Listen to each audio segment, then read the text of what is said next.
श्री राधा वल्लभ सरकार की जय। सद्गुरुदेव भगवान की जय। गुरुर्ब्रह्मा गुरुर्विष्णु गुरुर्देवो महेश्वरः। गुरु साक्षात् परब्रह्म तस्मै श्री गुरुवे नमः।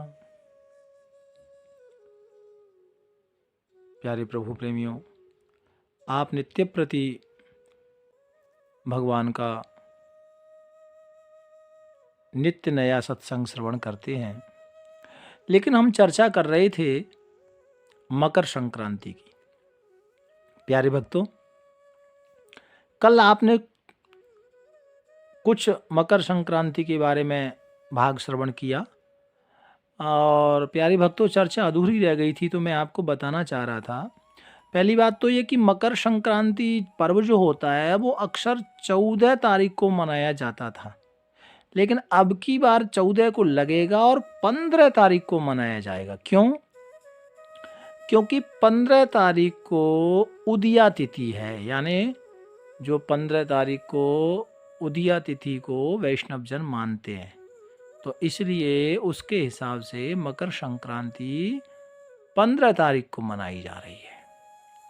प्यारे भक्तों, मैंने आपको बताया है कि जो मकर संक्रांति पर्व है उसमें भगवान सूर्य नारायण की उपासना जरूर करें, और किसी का टेवा में यदि किसी भी तरह से सूर्य वक्री है, ठीक नहीं है, तो ऐसे व्यक्ति को राम रक्षा स्तोत्र, हनुमान चालीसा है ना, या भगवान सूर्य का स्तोत्र जरूर पढ़ना चाहिए।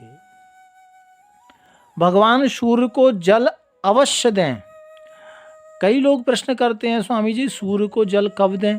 देखो भैया, सुबह प्रातः काल ब्रह्म मुहूर्त में 4 बजे के बाद, यानी 4, 4:30 है ना, और 5, पौने 5, कभी भी जितना जल्दी दोगे ना उतना ही उत्तम फल मिलेगा। ऐसा नहीं कि सूर्य भगवान तो 10 बजे निकलेंगे तो जल 10 बजे, ऐसा नहीं है भक्तों। सूर्य भगवान तो निरंतर सुबह ब्रह्म मुहूर्त में आप जल देंगे वो और ज्यादा लगेगा। शास्त्र में कहा गया है कि जो सुबह ब्रह्म मुहूर्त का जल है वो सर्वश्रेष्ठ है, और जब सूर्य की किरणें निकलती हैं, सूर्योदय होते हैं आरंभ में, वो मध्यम क्वालिटी का, और सूर्योदय होने के बाद जल देते हैं वो ठीक ठाक है। तो सबसे उत्तम जल बताया है सुबह सुबह का। तो इसीलिए तो हमारे यहाँ तीर्थों में पर्व में जाकर स्नान करते हैं, जल्दी सुबह पर्व स्नान करते हैं, है ना। सुबह 5 बजे लोग नहाते हैं, 4:30 बजे 4 बजे नहाते हैं, भगवान सूर्य की उपासना करते हैं। तो भगवान सूर्य को आपने जल जरूर चढ़ाना है। और जो कुंभ राशि वाले हैं वो काले तिल डालकर चढ़ाएं जल भगवान सूर्य को, ठीक है ना। और ऐसे ही, क्योंकि जो मीन राशि वाले हैं वो भी तिल डालें, चावल डाल के चढ़ाएं जल। मेष राशि वाले जो हैं वो जो कुमकुम रोली आती है वो डालकर चढ़ाएं, और वृष राशि वाले चावल डालकर भगवान सूर्य को जल चढ़ाएं, ठीक है जी। और मिथुन राशि वाले जो भक्तगण हैं वो कोई भी ये पुष्प डालकर, और पुष्प भी पत्ते के सहित हो तो श्रेष्ठ है।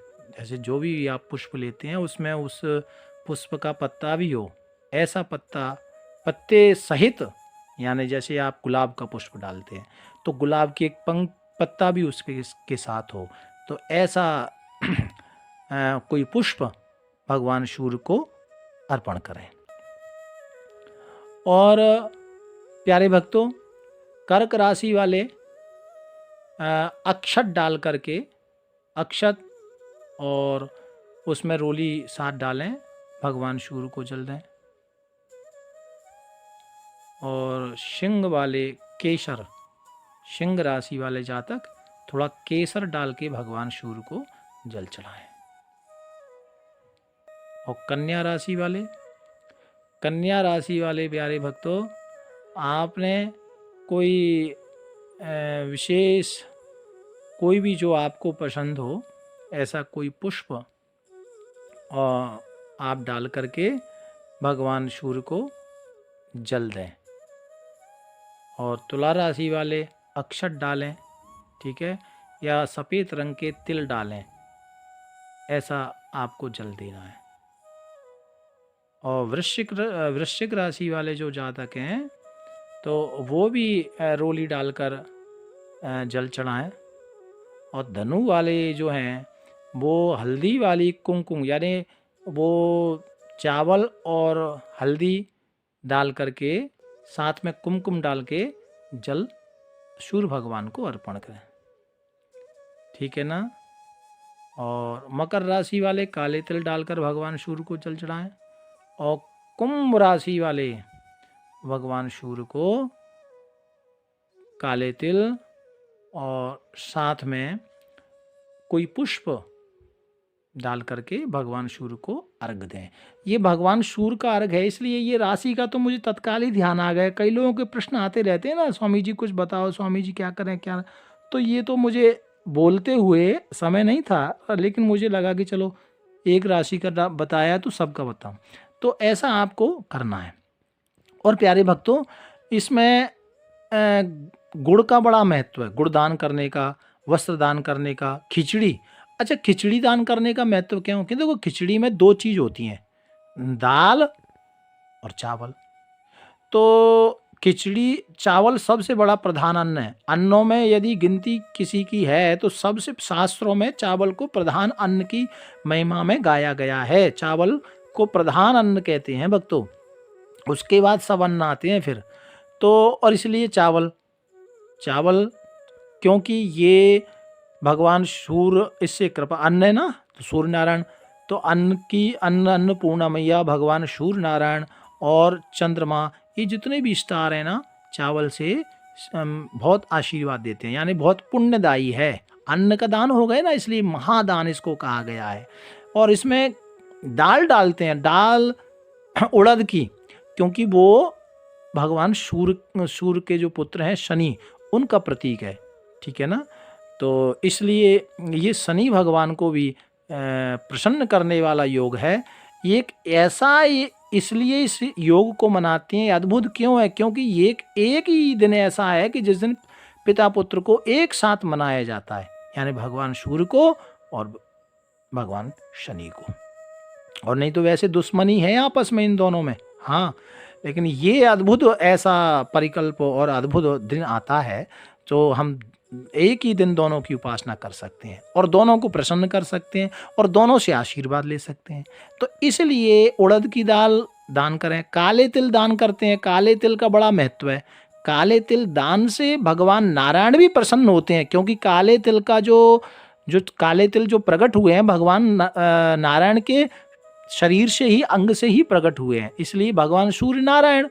तो और दूसरी बात, शनिदेव को भी काले तिल प्रसन्न है, इसलिए काले तिल का बड़ा महत्व है भक्तों। तो काले तिल स्नान करके पहले दान करें, है ना। काले तिल डाल के जल भी हम दे सकते हैं, उसमें भी वो, लेकिन कुंभ राशि वाले और मकर राशि वाले, ठीक है। तो ऐसा हम कर सकते हैं प्यारे भक्तों। और काले तिल का दान करें, स्नान करने के बाद दान करें, काले तिल दान करें। और जो अद्भुत रेवड़ी और गजक नाना तरह के जो होते हैं ना, ये सब दान करें, इसका बड़ा महत्व है। तो इसलिए हम दान करते हैं, क्योंकि इसमें शनि और सूर्य दोनों की उपासना और इसका महत्व है, इसका दान का फल बहुत बड़ा है। और खिचड़ी का मैंने आपको बताया क्यों दान करते हैं, क्योंकि इसमें भगवान सूर्य की और शनि की उपासना है, दोनों का पुण्यदायी फल मिलता है। कई बार लोग कहते हैं कि गुड़ क्यों? अच्छा, गुड़ का भी बड़ा महत्व है, ठीक है ना। गुड़ का भी महत्व है। तो गुड़ इसलिए क्योंकि गुड़ मंगल का प्रतीक है, और जो व्यक्ति गुड़ से बनी पापड़ी या कोई भी वस्तु, लड्डू जो भी दान करते हैं, गाय को खिलाते हैं ना, तो उनके घर में, घर की व्याधा समाप्त होती है, घर में मंगल ही मंगलकार होते हैं। इसलिए हम गुड़ का दान करते हैं। ठीक है, वस्त्र का दान करते हैं क्योंकि उससे शनि भगवान प्रसन्न होते हैं, है ना। तो फिर इसलिए वस्त्र का दान करते हैं। अब यहाँ हमारे यहाँ कुछ भक्त लोगों ने कंबल बटाए हैं और खिचड़ी का भी प्रसाद बनाया है। तो प्यारे भक्तों, खिचड़ी, कंबल और ये वस्त्र इत्यादि इसलिए क्योंकि ये सब ग्रहों से, स्टारों से और देवताओं से जुड़े हैं। खिचड़ी का महत्व तो इसलिए है कि अभी मैंने गुड़ की चर्चा की है ना, और गज्जक की चर्चा की, चावल की चर्चा की और अपनी दाल की चर्चा की, लेकिन खिचड़ी में सब्जी भी डालते हैं, नमक भी डालते हैं, हल्दी भी डालते हैं, तो इसका भी एक महत्व है। हल्दी बृहस्पति का प्रतीक है ना, और नमक शुक्र का प्रतीक है, शुक्र यानी वैभव आएगा नमक, ठीक है। और सब्जियां बुध का प्रतीक है, ठीक है ना।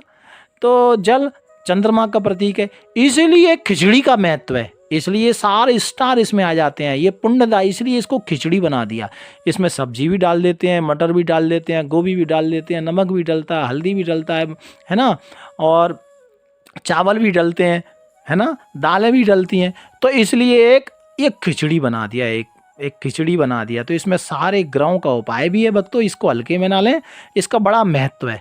और आप सूखी बना नहीं सकते तो किसी मंदिर में कहीं भी दान करें, खिचड़ी का दान करें, तो उसके साथ सब्जी भी थोड़ा रखें, है ना।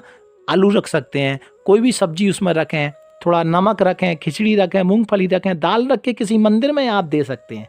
इसका भी बड़ा एक अद्भुत बहुत पुण्य है, ठीक है। लेकिन ये सब करना है स्नान इत्यादि करने के बाद। तो प्यारे भक्तों, मैंने ये सारी चर्चा आपको बताई है आज मकर संक्रांति के उत्सव में। छोटी छोटी बातें हैं, कई बार भक्तों के प्रश्न आते हैं, तो मुझे लगा कि ये सब बात आपको बताऊं। क्यों करते हैं, कई बार लोग कहते हैं ना खिचड़ी का दान क्यों, तो इसलिए मैंने बताया आपको कि क्यों, क्या महत्व है। खिचड़ी में ये सब सब्जी है, इसका भी महत्व मैंने आपको बताया। गुड़ की चीज़ों का बड़ा दान होता है, तो गुड़ मंगल का प्रतीक होता है, और मंगल का प्रतीक होता है तो मंगल भवन या मंगलहारी, मंगल ही मंगल होगा कहाँ, बोले आपके भवन में, घर में।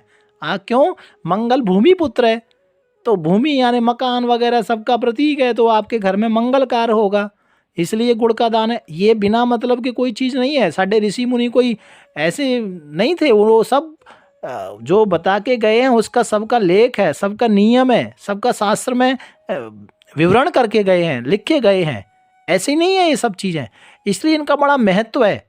आप बढ़ चढ़ के ये कार्य करें, ठीक है, ये दिखावा नहीं है, ये नेचुरल है। कोई आप सोचते हैं कि हमारे यहाँ मंदिर नहीं है, कौन किसको दान करें, ठीक है।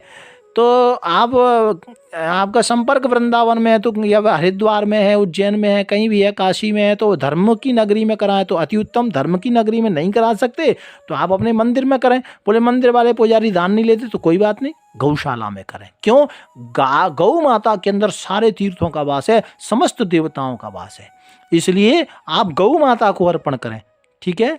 खिचड़ी गौ माता को खिलाएं, या कोई जो खाने योग्य पदार्थ है, सब्जी है, वो गौ माता को खिलाएं, अन्न गौ माता को दें, गौशाला में आप दान करें, ठीक है। और कोई नहीं लेता तो गौशाला में आप कंबल गौ माता को उड़ा दें, तो वहां तो सबरे तीर्थ सब विराजमान है ना, गौ माता के अंदर तो सारे सब देवता विराजमान है, तो गौशाला में दान करें, ठीक है। आपको कोई अनाथालय मिल जाता है, आप वहां दान करें, हैं, और आपकी हैसियत लगे कि मैं इतना कर नहीं सकता, मेरी तो शक्ति है कि एक कंबल में 100-200 रुपए का डाल सकती हूँ, तो ठीक है, आप स्कूटी लेके निकलिए। आपको कहीं ना कहीं कोई छोटा गरीब का बच्चा मिले, कोई भी मिले, आप उसको उड़ाइए। भगवान ये नहीं देखते हैं कि आप कोई लाखों करोड़ों का ही दान करो या कोई हजारों का ही करो, नहीं, भगवान आपकी श्रद्धा देखते हैं। अभी मैंने कल बताया था ना ब्रिगेडियर साहब के बारे में कि स्वामी जी हम करते हैं, तो लेकिन हम ये सब बात नहीं सोचते, श्रद्धा। तो जितों श्रद्धा है ना, श्रद्धा ही वही भगवान है। आपने श्रद्धा से कोई कार्य किया, भगवान आपकी श्रद्धा देखते हैं। भगवान देखते हैं कि ये बच्चे ने मुझ में श्रद्धा की है, तो डायरेक्टली कनेक्शन है आपका भगवान से फिर। तो भगवान श्रद्धा देखते हैं, आपका धन नहीं देखते। तो श्रद्धा से जो भी आपसे बन पड़ता है, ये हमारी संस्कृति है, हमारे उत्सव है, उसमें करना चाहिए, ठीक है। ऐसा करने से धर्मेण हन्यते व्याधि धर्मेण हन्यते ग्रहा, धर्म करने से जितने भी पाप हैं वो सब समाप्त होते हैं और ग्रह भी आपके प्रसन्न होते हैं, ठीक है। प्यार से बोलो राधे राधे राधे। चर्चा बहुत है, लेकिन आगे का सत्संग अब हम कल श्रवण करेंगे। भाव प्यार से राधे राधे राधे। राधावल्लभ